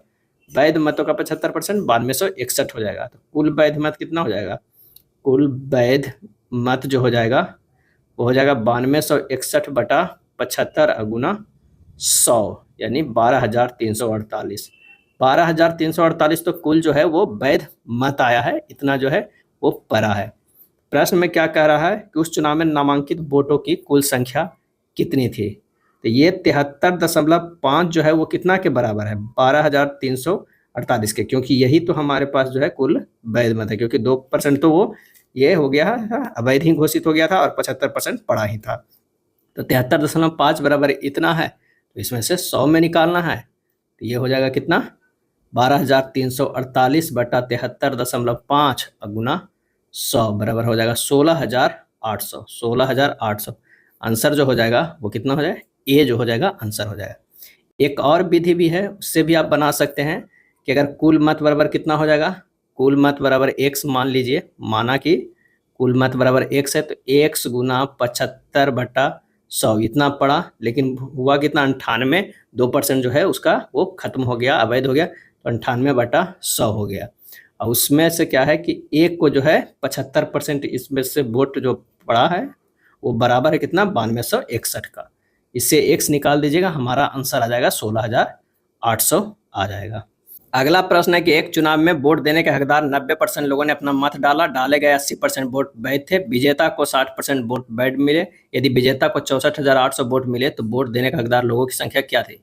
तो पहले तो वोट कितना था, वोट जो था उसे x मान लेते हैं, क्या कर लेते हैं, मान लेते हैं। अब 90% लोगों ने अपना मत डाला, क्या है, 90% लोगों ने अपना मत डाला, तो x गुना 90/100 हो जाएगा। उसमें 80% जो है वो वैध हुआ, यानी 80/100 हो गया। उसमें से क्या है 60% किसी एक को मिला है, कितना 60%, और वो कितने के बराबर हो जाएगा, 64,800 जो कि दिया हुआ है। यहाँ से क्या करना है कि हमें x का मान सिर्फ निकालना है। जब x के मान निकालेगा तो 1,50,000 जो हो जाएगा आ जाएगा। आंसर हो जाएगा ऑप्शन कौन सा, सी हो जाएगा। 135 का जो है वो सी आएगा। नेक्स्ट है, एक चुनाव में केवल 2 उम्मीदवार थे। हारने वाले उम्मीदवार को कुल मतों का 48% मिला, उसके प्रतिद्वंदी को 6,000 मत अधिक मिले और उसने 3% मतों के अंतर से जीत हासिल की। अमान्य मतों की संख्या कितनी थी। तो यहाँ पर देखिए कि टोटल जो पहले है हमें निकालना है कि हारने वाले उम्मीदवार को कितना है, 48% मिला है, तो जीतने वालों को कितना मिलेगा, 3 प्लस 48%, क्योंकि उसे 3% ज़्यादा मिला है, यानी 51%। अवैध मत कितना हो जाएगा, अवैध मत बराबर जो हो जाएगा 100 टोटल था, एक को 48 मिला है और एक को 51 मिला है, कितना हो गया 1%। 1% जो है अवैध है। अब कह रहा है कि 6,000 मत अधिक मिले हैं, यानी 3% जो ज़्यादा लाया है वो कितने के बराबर है, 6,000 के बराबर है। 1% बराबर कितना हो जाएगा, 2,000 के बराबर हो जाएगा, क्योंकि पूछ रहा है अमान्य मतों की संख्या। अमान्य कितना मत है, 1%, तो ये हो जाएगा 2। आंसर जो हो जाएगा हमारा बी हो जाएगा। नेक्स्ट देखते हैं, XYZ जिले में 50,000 मतदाता है, उनमें से 20% शहरी मतदाता है और 80 ग्रामीण मतदाता है, 80%। किसी चुनाव के लिए 25% ग्रामीण मतदाता शहर चले गए और ग्रामीण और शहरों दोनों प्रकार के मतदाताओं में से 60% ईमानदार हैं, 70% मेहनती हैं, 35% ईमानदार होने के साथ साथ मेहनती भी हैं। 2 उम्मीदवार ए और बी ने चुनाव लड़ा। उम्मीदवार बी को पूरे शहरी वोट मिले, जबकि उम्मीदवार ए को ग्रामीण मतदाताओं का समर्थन प्राप्त हुआ। उन मतदाताओं ने अपना मत नोटा पर डाला जो ईमानदार और मेहनती दोनों है। तो उम्मीदवार ए, उम्मीदवार बी और नोटा के पक्ष में क्रमशः कितने वोट मिले। ये प्रश्न जो है वो थोड़ा सा लेंदी है, बड़ा है। जब एग्जाम में ऑनलाइन दीजिएगा तो थोड़ा सा ये समय को ज़्यादा करें, क्योंकि पढ़ने में ही 1 मिनट से ज़्यादा है। तो ये इसे कैसे सोल्व करेंगे, शॉर्ट ट्रिक में। कुल वोट कितना है, तो कुल वोट जो है वो 50,000 है। कितना, 50,000 है। उसमें से शहर में कितना है, तो 20%, क्या है 20%, जो कि कितने के बराबर हो गया, 10,000 के बराबर हो गया। ग्रामीण जो है वो कितना है, ग्रामीण, तो ग्रामीण जो है वो 80% है, 80%, ये हो गया 40,000 के बराबर हो जाए। लेकिन कह रहा है कि 25% जो है वो शहर चला गया। इसका जो है 25% जो है वो चला गया शहर। इसका 40,000 के 25% जो हो जाएगा वो 10,000 हो जाएगा। कितना हो जाएगा, 10,000। टोटल ये कितना हो गया, 20,000 जो हो गया वो शहरी हो गया, और इसमें से 10,000 जो है वो घट जाएगा, तो ये कितना हो जाएगा, 30,000। 30,000 जो हो गया वो ग्रामीण हो गया। अब नोटा पर कितने डाला, नोटा पर तो 35% लोग, 35% कितना के टोटल के, तो 50,000 जो है गुना 35% तो है वो नोटा पर ही डालो, तो ये 17,500 हो गया। कितना हो गया, 17,500 वोट तो जो है वो चला गया नोटा पे।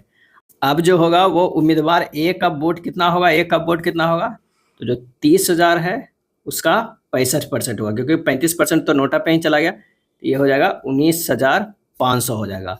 बी को कितना मिलेगा, तो बी को जो 20,000 है शहरी क्षेत्र उसका 65%, तो ये हो जाएगा 13,000। क्या हो जाएगा, 13,000। तो हमारा जो आ जाएगा आंसर वो कितना आ जाएगा, 19,500, 13,000 और 17,500। आंसर जो हो जाएगा वो ए सही हो जाएगा। क्या हो जाएगा, ये आंसर जो है वो सही हो जाएगा। चलिए अब टाइप 8 का देखते हैं। एक कक्षा में 60 बच्चों को गणित पसंद है, 45 को विज्ञान पसंद है।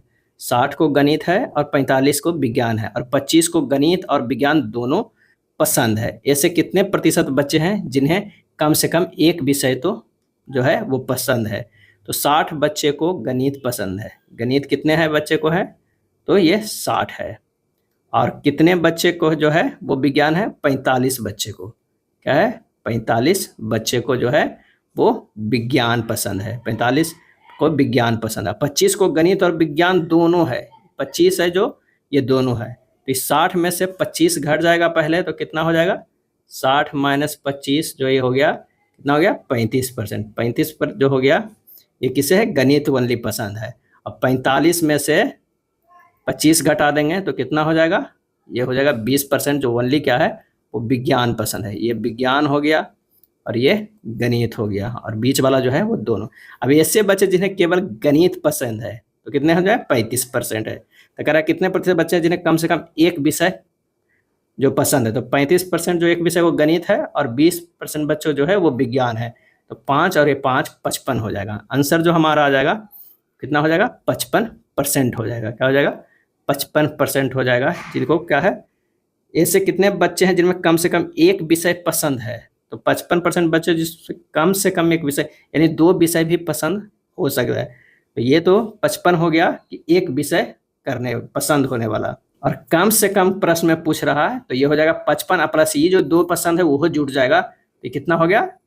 55 60 2 80%। तो इसका जो फाइनली आंसर होगा वो कितना? 55 नहीं आएगा, वो जो आएगा वो 80% आएगा। 55 तब आता जिन्हें एक विषय पसंद हो। तो 55% जो है वो एक विषय पसंद करने वाले बच्चे हैं, और ये जो है कम से कम एक विषय पसंद करने वाले 80 हो जाएगा।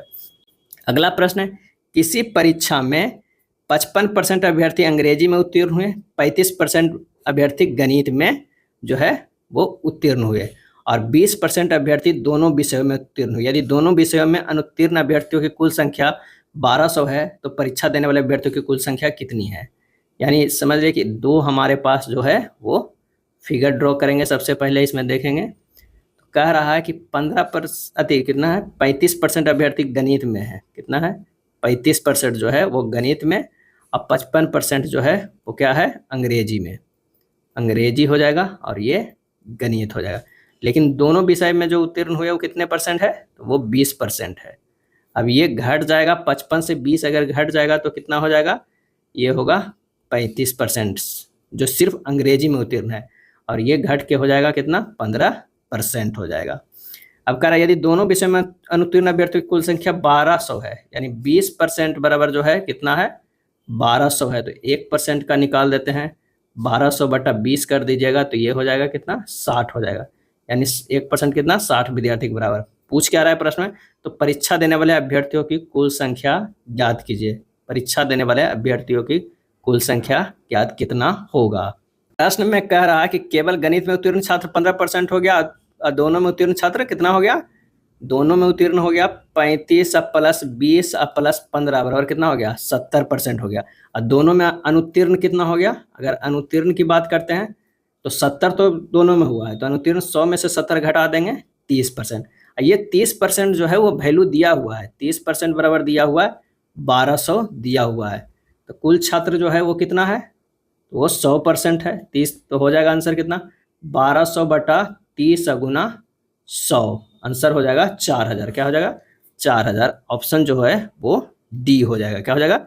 डी हो जाएगा। चलिए अगले प्रश्न पे चलते हैं। एक होटल में 60 ने शाकाहारी दोपहर का भोजन किया, जबकि 30 ने मांसाहारी दोपहर का भोजन किया, और 15% ने दोनों प्रकार के दोपहर का भोजन किया। यदि 96 लोग उपस्थित थे तो कितने लोगों ने किसी भी प्रकार का दोपहर का भोजन नहीं किया, ये बताना है। तो चलिए सबसे पहले तो हमें दो को क्या है? सर्किल ड्रॉ करना है। उसमें देखना क्या है कि एक जो है वो 45% और कितना होगा? 60% शाकाहारी। 60% जो है वो शाकाहारी लोग हैं, और 30% क्या है? मांसाहारी। और दोनों जो है वो 15% है। तो ये कितना हो जाएगा? सिर्फ शाकाहारी। तो 60 माइनस 15 जो हो जाएगा वो कितना हो जाएगा? 45%। 30 - 15 हो जाएगा, ये 15% हो जाएगा। अब केवल शाकाहारी कितना हो गया? केवल शाकाहारी तो वो हो गया 45%। केवल मांसाहारी कितना हो गया? तो वो हो गया 15%। और दोनों हो गया वो कितना? तो वो हो गया 15%। जब जोड़ेंगे 15 - 15 30 और 45 कितना हो जाएगा?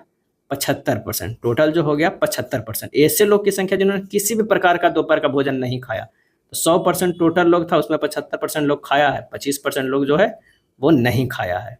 और टोटल लोग क्या इतना उपस्थित था? 96 लोग था। कितने लोगों ने किसी प्रकार का भोजन नहीं किया? तो वो 25%। तो 96 के 25% निकाल दीजिए, हमारा जो है वो आंसर आ जाएगा। आंसर जो हो जाएगा वो कितना हो जाएगा? 24 लोग हो जाएगा। 24 और 96 हो जाता है 24 लोग। आंसर जो हो जाएगा ऑप्शन बी हो जाएगा, 24 लोग।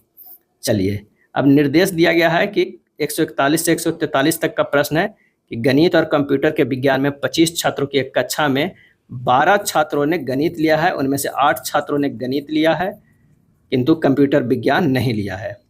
अब आइए देखते हैं उन छात्रों की संख्या कितनी है जिन्होंने गणित और कंप्यूटर विज्ञान दोनों लिया है। तो सबसे पहले तो 2 सर्किल ड्रॉ कीजिए, इस तरह का सर्किल बनाइए। अब कह रहा है कि गणित जो 25 छात्रों 12 छात्रों ने गणित लिया है, 12 छात्रों ने गणित लिया है और 8 छात्रों ने गणित लिया, उनमें से 8 छात्रों ने गणित लिया है। 8 छात्र सिर्फ गणित लिया है, यहाँ जो है वो क्या है? 8 छात्र गणित है। इसे कक्षा में 12 छात्रों ने गणित लिया है, तो कॉमन भी कुछ लोग जो लिए होंगे। और उसके बाद कह रहा है किंतु कंप्यूटर विज्ञान नहीं लिया है। ये कंप्यूटर विज्ञान ने लिए, कुछ जो है एक कंप्यूटर विज्ञान लेगा। कंप्यूटर विज्ञान अब कितने हो गए? तो अगर हम मान लिया कि 12 छात्र ये हुए तो 13 छात्र जो है वही इसमें हो गया, किसमें? विज्ञान में हो गए। तो 8 और 13 कितना हो गया? 8 और 13 जो हो गया 21 हो गया। 4 बच गए क्योंकि 25 छात्र थे, तो 4 जो है वो दोनों लिए। तो हमारे पास आ गया छात्रों की संख्या जिन्होंने गणित और कंप्यूटर विज्ञान दोनों लिए, वो कितने आ गए? वो 4 आ गए। कितना हो गया? 4 आ गए। उन छात्रों की संख्या कितनी है जिन्होंने कंप्यूटर विज्ञान लिया है लेकिन गणित नहीं लिया है? और उसका सही आंसर जो हो जाएगा वो हो जाएगा बी, 13 छात्र। कितने लोग? 13 छात्र। किसी परीक्षा में अर्थशास्त्र में 41% विद्यार्थी अनुत्तीर्ण हुए। कितने? 41%। भूगोल में 35% विद्यार्थी अनुत्तीर्ण हुए। इतिहास में 39% विद्यार्थी अनुत्तीर्ण हुए। इन तीनों विषयों में 5% विद्यार्थी अनुत्तीर्ण हुए। अर्थशास्त्र और भूगोल में 14% विद्यार्थी अनुत्तीर्ण हुए। भूगोल इतिहास में 21% विद्यार्थी अनुत्तीर्ण हुए। इतिहास और अर्थशास्त्र में 18% अनुत्तीर्ण हुए। उन विद्यार्थियों को प्रतिशत ज्ञात करें जो केवल अर्थशास्त्र में अनुत्तीर्ण हुए। यानी यहाँ पर 2 सर्किल नहीं, यहाँ पर जो ड्रा होगा वो कितने सर्किल ड्रा होगा? यहाँ पर 3 सर्किल ड्रा होगा। इस तरह के 2 होगा और एक इस तरह के सर्किल है। अब यहाँ से निकालना शुरू कर दीजिए। अगर मान लिया कि ABC कर लेते हैं तो थोड़ा सा ये आसान हो जाएगा। यहाँ इसको मान लेते हैं A, इसको B, इसको C, और जो मेन बीच में है उसको D मान लेते हैं। और ये जो है वो इतिहास है, ये जो है वो भूगोल है, और ये जो है वो अर्थशास्त्र है। क्या अर्थशास्त्र है? उसमें कितना है? ये 41% है। भूगोल जो है वो 35% है और इतिहास जो है 39% है। अब आइए एक एक कर निकालते हैं। डी बराबर कह रहा है 5%। डी बराबर 5%। ए प्लस डी बराबर है 14%। ए बराबर निकल जाएगा। ए बराबर कितना निकल जाएगा? 9% निकल जाएगा। सी प्लस डी बराबर जो है वो 18% है, तो सी बराबर निकल जाएगा 13%। क्या है? 13% निकल जाएगा। सी प्लस डी जो है वो क्या है? 18, और ए प्लस डी जो है 14 है। ए निकल गया है तो इससे डी भी निकल जाएगा। डी 5% है। अगर ये इधर 18 में से 5 घटा देंगे तो सी निकल गया 13%। अब केवल अर्थशास्त्र में अनुत्तीर्ण विद्यार्थी जो पूछ रहा है, 41% माइनस ए प्लस डी प्लस सी परसेंटेज, यानी हो गया 41 माइनस 9 प्लस 5 प्लस 13 बराबर ये हो गया 14%। आंसर जो हो जाएगा वो डी हो जाएगा। कौन सा हो जाएगा? डी। चलिए, अब निर्देश 144 और 145 प्रश्न पूछा गया एक साथ 2। इस तरह के भी प्रश्न रेलवे में पूछा जाता है, 2 प्रश्नों को एक साथ। एक इमारत में 30 व्यक्ति केवल कॉफी पीते हैं। कितना? 30 व्यक्ति केवल कॉफी पीते हैं। 40 व्यक्ति केवल चाय पीते हैं। 25 व्यक्ति केवल चाय और कॉफी पीते हैं।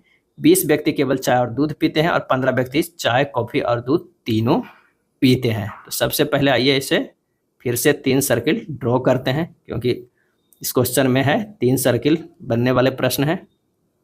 इस तरह के 3 सर्किल ड्रॉ करेंगे और आसान होगा। कह रहा है कि एक इमारत में 30 व्यक्ति केवल कॉफ़ी पीते हैं। जो है यह है कॉफ़ी खाली पीते हैं, वो कितने हैं, वो 30 है। उसके बाद कह रहा है 40 व्यक्ति केवल चाय पीते हैं। चाय जो है कितना पीते हैं, 40। उसके बाद जो है 40 व्यक्ति केवल चाय पीते हैं, 25 व्यक्ति केवल चाय और कॉफ़ी पीते हैं, 20 व्यक्ति केवल चाय और दूध पीते हैं, 15 व्यक्ति चाय, कॉफ़ी और दूध तीनों पीते हैं। ये दूध के बारे में ये नहीं लिखा हुआ। और ये जो बीच में है दूध और चाय जो है वो कितने लोग पीते हैं, 20 लोग पीते हैं। और चाय और कॉफ़ी कितने लोग पीते हैं, 25 लोग। और ये जो बीच में है, ये जो तीनों पीते हैं वो 15% लोग हैं, यानी 15 लोग हैं।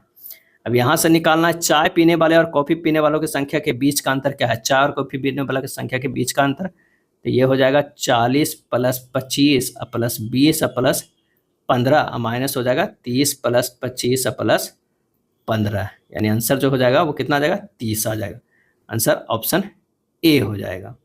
145 में कह रहा है केवल कॉफ़ी पीने वाले लोगों की संख्या तीनों पे दूध, चाय और कॉफ़ी पीने वाले लोगों की तुलना में खाली स्थान है।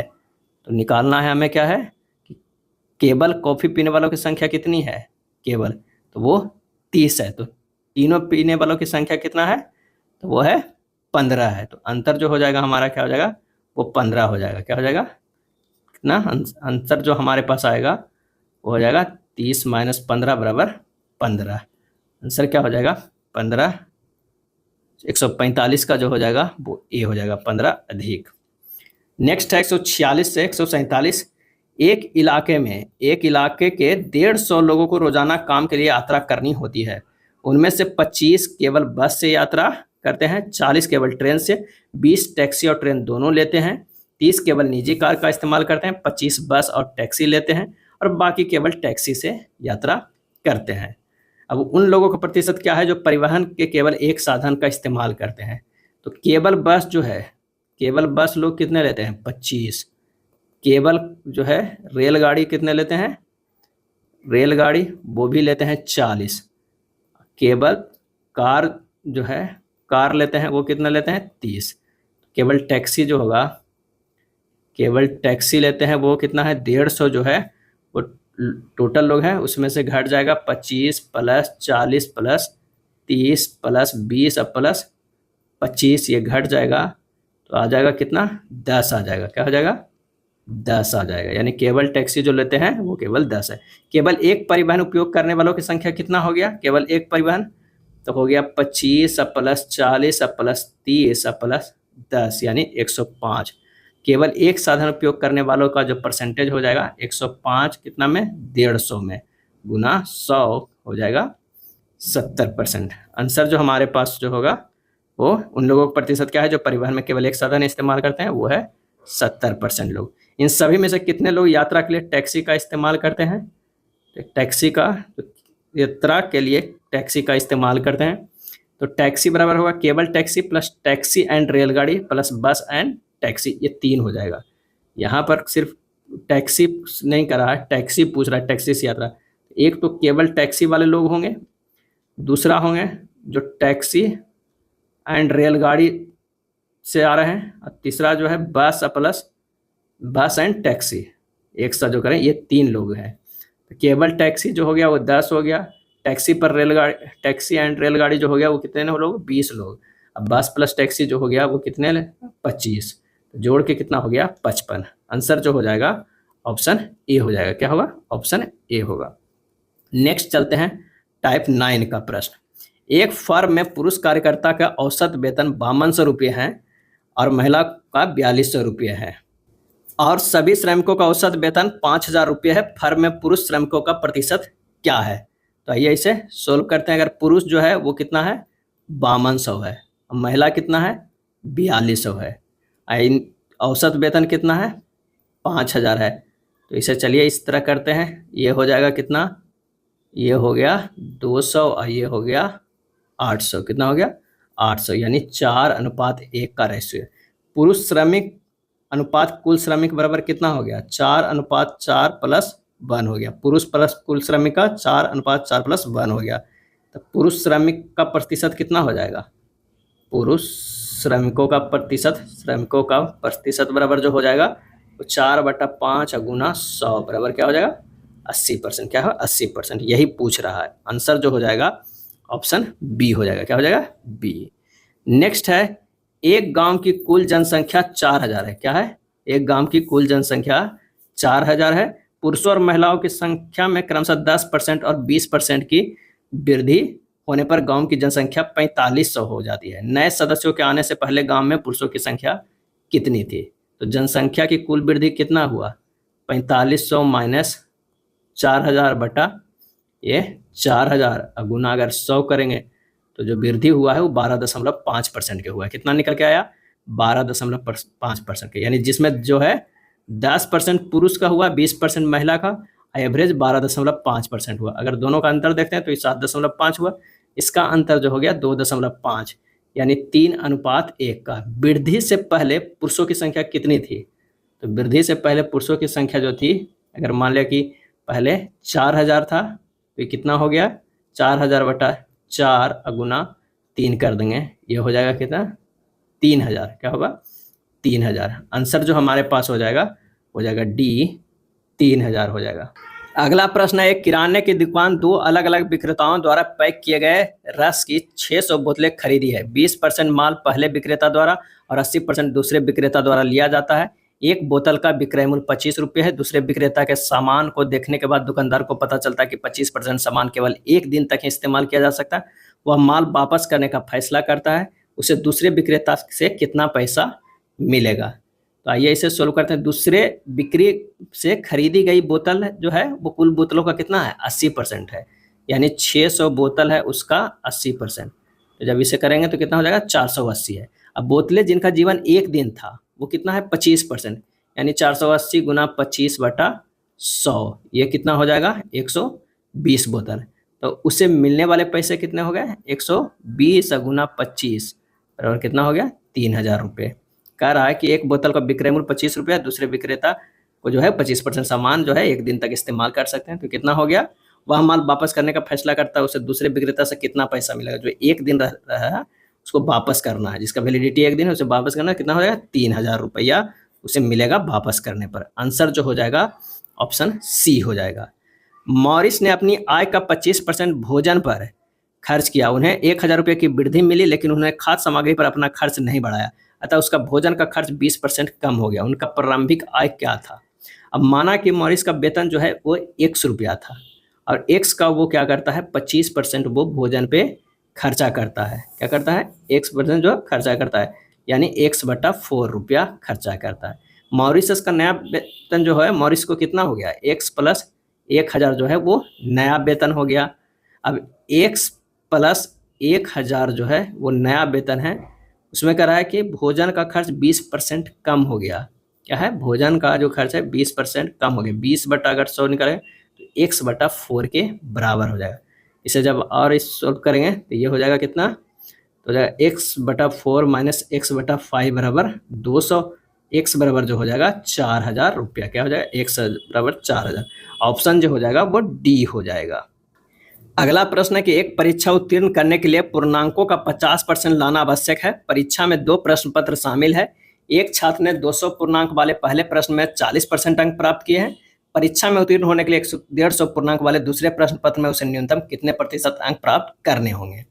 यानी जो कह रहा है यहाँ पर कि 200 + 150 का 50% लाना आवश्यक है। यानी 200 + 150 के 50% जो है, का समझिए का 50% कितना हो जाएगा, तो ये हो जाएगा 175।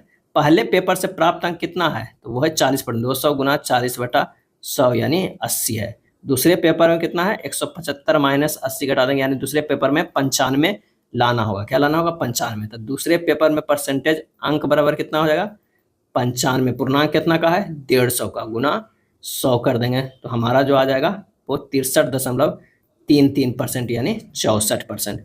आंसर जो हो जाएगा ऑप्शन बी हो जाएगा। क्या हो जाएगा, ऑप्शन बी हो जाएगा। चलिए अगले प्रश्न पे चलते हैं। अगला प्रश्न है कि एक कक्षा में 82 छात्र उत्तीर्ण हुए, उनमें से 2% छात्रों को पुनः परीक्षा की श्रेणी में रखा गया। अनुत्तीर्ण हुए छात्रों की संख्या 592 है, तो कक्षा में छात्रों की कुल संख्या जो है वो कितनी है? माना कि कुल छात्र जो है वो कितना है? कुल छात्र बराबर 100% है। असफल विद्यार्थियों की संख्या कितनी है? 100 माइनस 82 माइनस 2 बराबर 16%। अब 16% बराबर दिया हुआ है 592, क्या है? 592 दिया हुआ है, तो 100% बराबर कितना हो जाएगा? 100% बराबर हो जाएगा 3700। क्या हो जाएगा? 3700। आंसर जो हो जाएगा ऑप्शन बी हो जाएगा। नेक्स्ट है, एक छात्र को समता अधिकतम अंकों में से कुछ अंक मिले थे, ये अंक परसेंटेज के रूप में 75% थे। यदि परीक्षा में एक अंक का एक प्रश्न और जोड़ दिया जाए तो उसका प्राप्त अंक प्रतिशत 76% हो जाएगा। परीक्षा के प्रारंभिक अधिकतम अंक क्या थे? तब माना कि परीक्षा के प्रारंभिक जो अधिकतम अंक है वो कितना था? x था। अब कह रहा x प्लस 1 जोड़ देंगे तो हो जाएगा 76/100 माइनस हो जाएगा x गुना 75/100 बराबर 1, क्योंकि ये 75% जो पहले लाया था वो घटा देंगे 76%, वो 1 के बराबर है। बस इतने को हमें कैलकुलेट करना है। जब इसे कैलकुलेट कीजिएगा तो ये 76x प्लस 76/100 माइनस 75x/100 बराबर क्या हो जाएगा? 1। x बराबर जो आ जाएगा 24। क्या आ जाएगा? 24। आंसर होगा ऑप्शन ए होगा। एक परीक्षण में चंद्रन ने 45 में से 16 अंक प्राप्त किए और उससे पास होने के लिए एक और परीक्षा देनी होगी और 48% अंक प्राप्त करने होंगे। यदि दूसरी परीक्षा में कुल अंक 80 थे और यदि वह केवल उत्तीर्ण होने में सफल रहा तो उसे कितना अंक प्राप्त किया है? तो कह रहा है कुल अंक जो है कितना होगा? कुल अंक क्या हो गया? 45 प्लस 80 यानी 125।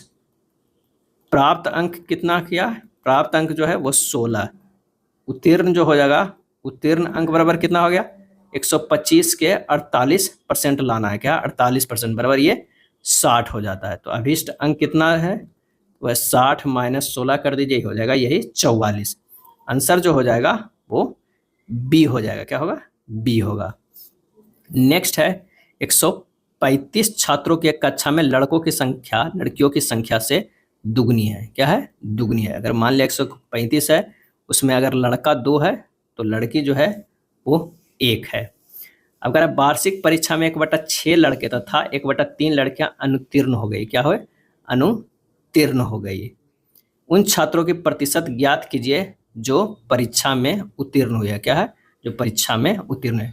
तो 2 प्लस 1 क्या हुआ? ये 3 जो है टोटल, 3 जो है 135 के बराबर कितना होगा? गुना अगर हम 45 से करेंगे तो हो जाएगा 45 गुना 3 बराबर जो हो जाएगा 135 होगा। उसमें कह रहा है कि अब 135 में ये हो गया 90 छात्र लड़का और ये कितना हो गया? 45।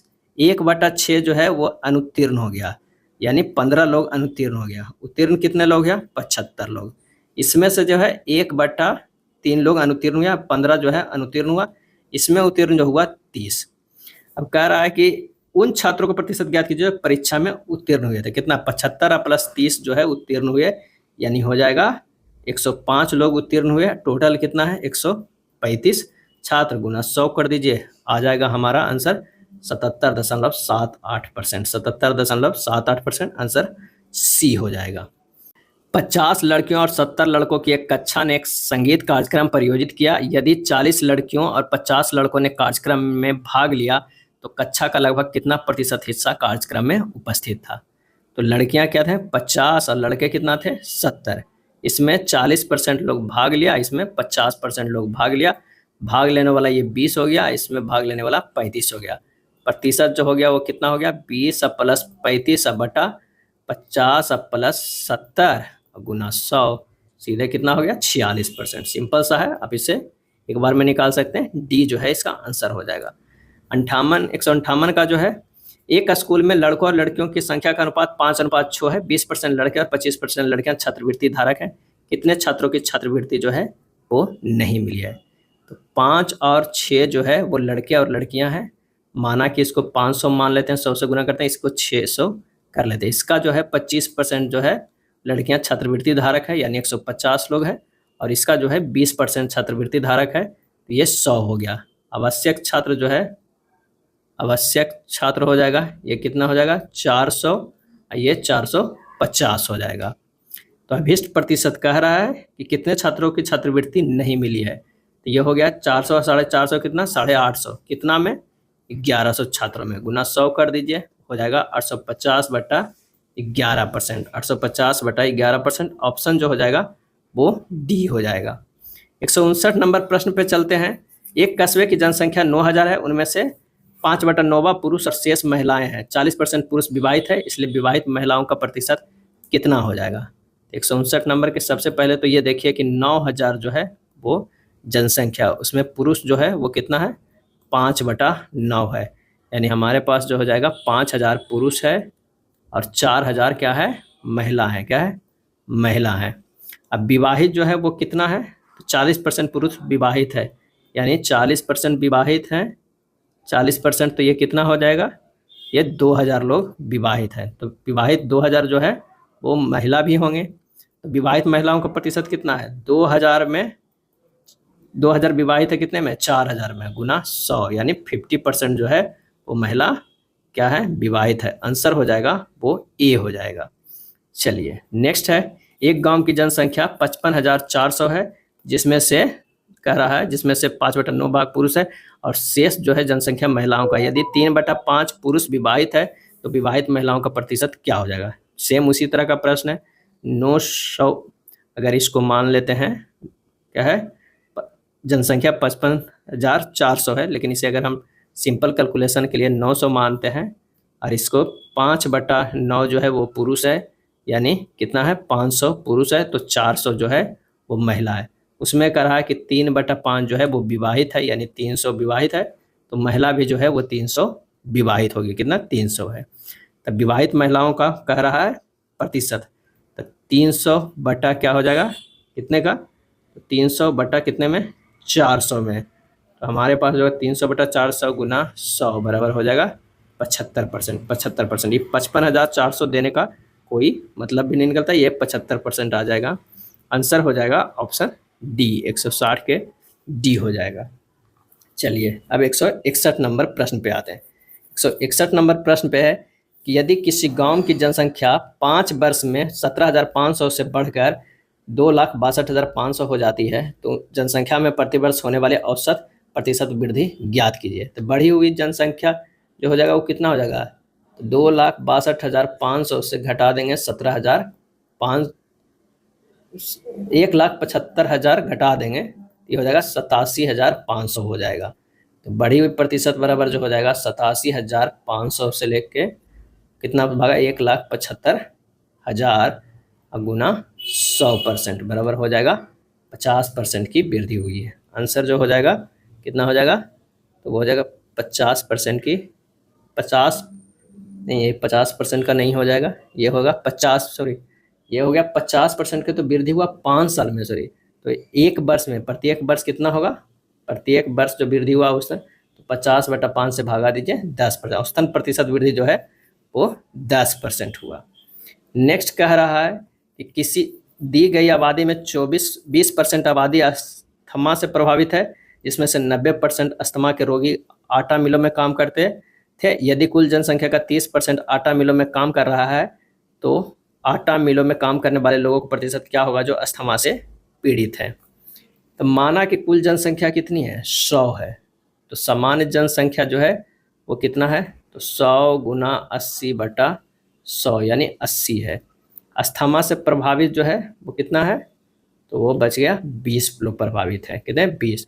लेकिन आटा मिलों में काम करने वालों की जनसंख्या कितनी है, तो वो 30% है, यानी आटा मिल में काम कर रहा है वो कितने हैं 30 है। अस्थमा रोगी जो आटा चक्कियों के काम करता है तो वो हो जाए करता था, तो वो है 20 गुना 90/100 बराबर हो जाएगा 18। तो आटा मिलों में काम करने वाले लोग जो अस्थमा से पीड़ित है हो जाएगा 18 बटा कितना 30 गुना 100, क्योंकि आटा मिल में लोग जो है 30 का मतलब 18/30 गुना 100 बराबर हो जाएगा 60%। आंसर जो हमारा हो जाएगा ऑप्शन ए 60%। यह था रेलवे गणित में आदित्य रंजन सर के बुक में दिया हुआ प्रतिशत का आखिरी वीडियो। अगर वीडियो अच्छा लगा तो प्लीज़ लाइक एंड शेयर कर दीजिएगा। धन्यवाद।